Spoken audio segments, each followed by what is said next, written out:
வணக்கம்.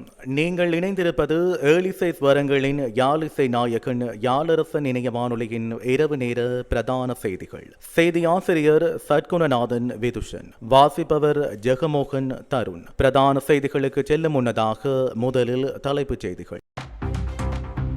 அனைத்து வாகன சாரதிகளுக்கும் போலீசார் விடுத்துள்ள அறிவிப்பு.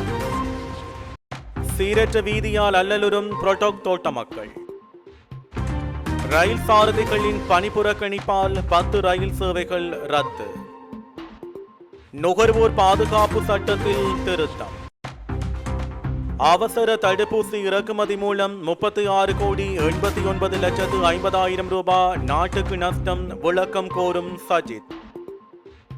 போலீஸ் அதிகாரி ஆசிரியர் உட்பட 5 கைது. பொதுமக்களுக்கு சஜித் விடுத்துள்ள கோரிக்கை. அரசாங்கத்தின் யோசனையை எதிர்த்து உயர்நீதிமன்றில் தாக்கல் செய்யப்பட்ட மற்றொரு மனு. நபரொருவர் உயிரிழந்தமையினால் மஸ்கெலியா வைத்தியசாலையில் அமைதியின்மை. இவை எமது தலைப்புச் செய்திகள். இனி விரிவான செய்திகள். அனைத்து சாரதிகளுக்கும் இலங்கை போலீசார் விசேட அறிவித்தல் ஒன்றை விடுத்துள்ளனர். வீதிகளில் பயணிக்கும் வாகன சாரதிகள் அனைவரும் தங்களது வாகனங்களின் உரிமங்கள் மற்றும் ஆவணங்களை எடுத்துச் செல்லுமாறு போலீசார் தெரிவித்துள்ளனர். வாகன சாரதிகள் அனைவரும் வீதிகளில் பயணிப்பதற்கு முன்னர் தங்களது வாகனங்களின் ஓட்டுநர் உரிமம், வாகன காப்பீடு, வாகன வருமான அனுமதி பத்திரம் உள்ளிட்ட அனைத்து உரிமங்கள் மற்றும் ஆவணங்களை எடுத்துச் செல்லுமாறு போலீசார் தெரிவித்துள்ளனர். மேலும் கனரக வாகனங்களில் பயணிக்கும் சாரதிகள் அனைவரும் கனரக வாகன அனுமதி பத்திரத்தை எடுத்துச் செல்லுமாறு போலீசார் மேலும் தெரிவித்துள்ளனர்.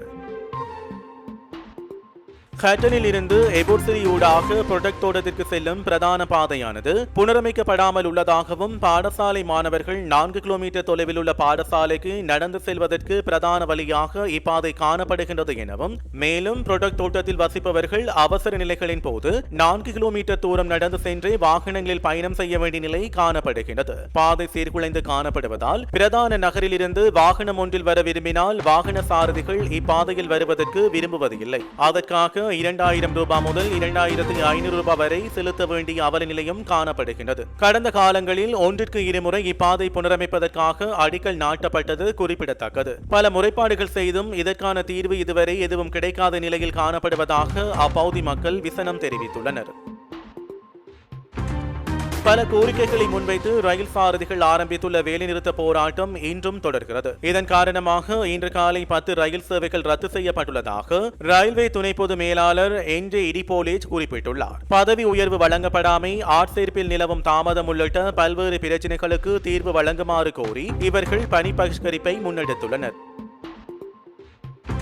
நுகர்வோர் பாதுகாப்பு சட்டத்தில் திருத்தங்கள் செய்யப்பட உள்ளதாக வர்த்தக மற்றும் உணவு பாதுகாப்பு அமைச்சர் நலின் பெர்னாண்டோ தெரிவித்துள்ளார். நுகர்வோரை பாதுகாக்கும் நோக்கிலான நுகர்வோர் பாதுகாப்பு சட்ட திருத்தங்கள் 2 வாரங்களில் நாடாளுமன்றில் சமர்ப்பிக்கப்படும் என அவர் குறிப்பிட்டுள்ளார். கடந்த 20 ஆண்டுகளாக நுகர்வோர் பாதுகாப்பு சட்டத்தில் திருத்தம் செய்யப்படவில்லை என அவர் தெரிவித்துள்ளார். எதிர்வரும் ஜூலை மாதம் சர்வஜன வாக்கெடுப்பு நடத்த திட்டம் உள்ளதாகவும், சட்டத்தில் திருத்தங்கள் செய்து அமைச்சரவையின் அனுமதியை பெற்றுக்கொண்டு சட்டமா அதிபர் திணைக்களத்தில் சமர்ப்பிக்கப்பட்டுள்ளதாக அவர் கூறியுள்ளார். பொருட்களின் விலைகள் குறைக்கப்பட்டுள்ளதாக தெரிவித்துள்ளார். எனினும் நுகர்வோர் அதிகார சபையில் வெறும் 277 உத்தியோகர்களே கடமையாற்றி வருவதாக அவர் தெரிவித்துள்ளார். நாடு முழுவதிலும் சேவையாற்றுவதற்கு இந்த எண்ணிக்கை போதுமானதல்ல எனவும், புதிதாக ஆட்சேர்ப்பு மேற்கொள்ளப்பட உள்ளதாகவும் அவர் மேலும் குறிப்பிட்டுள்ளார்.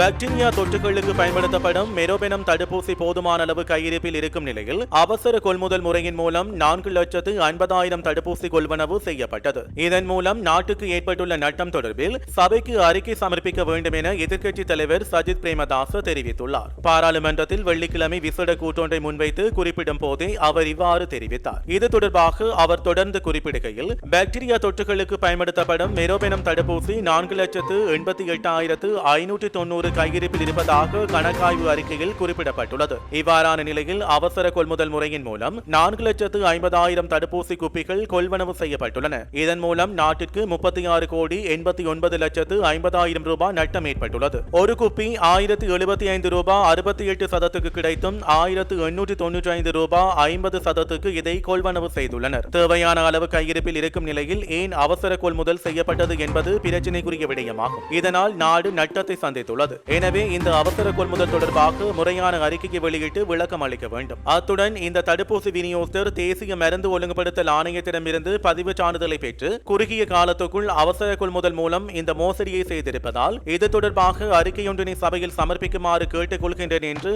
அவர் மேலும் தெரிவித்துள்ளார்.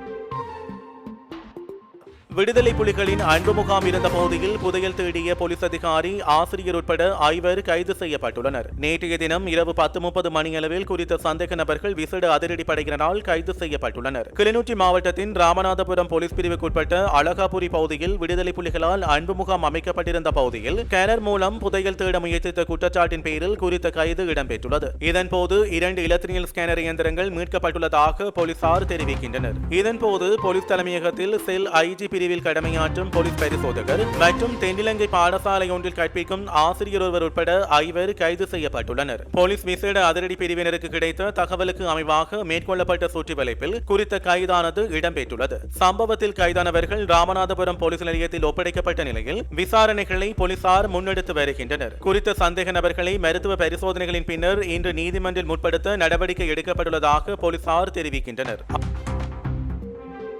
அடுத்த 10 நாட்களில் இலங்கையில் உள்ள ஒவ்வொரு கிராமம், நகரம், சிறிய நகரம் மற்றும் குக்கிராமம் என அனைத்து இடங்களிலும் ஐக்கிய மக்கள் சக்திக்கு 20 லட்சம் புதிய அங்கத்தவர்களை இணைத்துக் கொள்ளும் வேலை திட்டம் முன்னெடுக்கப்படும். 9 மாகாணங்களிலும் 25 மாவட்டங்களிலும் பிரதேச செயலகம் மற்றும் உப பிரதேச செயலகம் 341லும், கிராம உத்தியோகத்தர் பிரிவு 14,021லும், 51,000 கிராமங்களில் வசிக்கும் இந்நாட்டில் உள்ள 220 லட்சம் மக்களில் பெரும்பான்மையான மக்கள் ஐக்கிய மக்கள் சக்தியில் இணைந்து நாட்டை கட்டியெழுப்ப அணிதிரளுமாறு எதிர்க்கட்சித் தலைவர் அழைப்பு விடுத்துள்ளார். நாட்டை தன்னிறைவு அடைய செய்ய, வறுமை இல்லாத நாட்டை உருவாக்கவும், தொழில்மயமாதல் விரிவாக்கம் அடையும், பொருளாதார வளர்ச்சி துரிதமாக அதிகரிக்கும், அதன் பலன்களை அனைவரும் பகிர்ந்து கொள்ளும் நாட்டை உருவாக்க ஐக்கிய மக்கள் சக்தியோடு இணைந்து கொள்ளுமாறு 220 லட்சம் மக்களுக்கு எதிர்க்கட்சி தலைவர் சஜித் பிரேமதாச அழைப்பு விடுத்தார். ஐக்கிய மக்கள் சக்திக்கு 20 லட்சம் புதிய அங்கத்தவர்களை இணைத்துக் கொள்ளும் நாடளாவிய வேலை திட்டம் நேற்று ஆரம்பமானது. இதன் கொழும்பு மாவட்டத்துக்கான வேலை திட்டம் நேற்று கோமாகம நகரில் எதிர்க்கட்சி தலைவர் சஜித் பிரேமதாச தலைமையில் ஆரம்பமானது. ஐக்கிய மக்கள் சக்தியில் கட்சி அங்கத்துவத்தை பெறாத 20 லட்சம் புதிய அங்கத்தவர்களை இணைத்துக் கொள்ளும் வேலை திட்டம் நேற்று முதல் 16ஆம் தேதி வரை நாடளாவிய ரீதியில் முன்னெடுக்கப்பட உள்ளது. சகல தேர்தல் தொகுதிகளிலும் அந்தந்த தேர்தல் தொகுதிகளின் பிரதான அமைப்பாளர்களின் தலைமையில் இந்த செயற்திட்டம் முன்னெடுக்கப்பட உள்ளது என்பது குறிப்பிடத்தக்கது.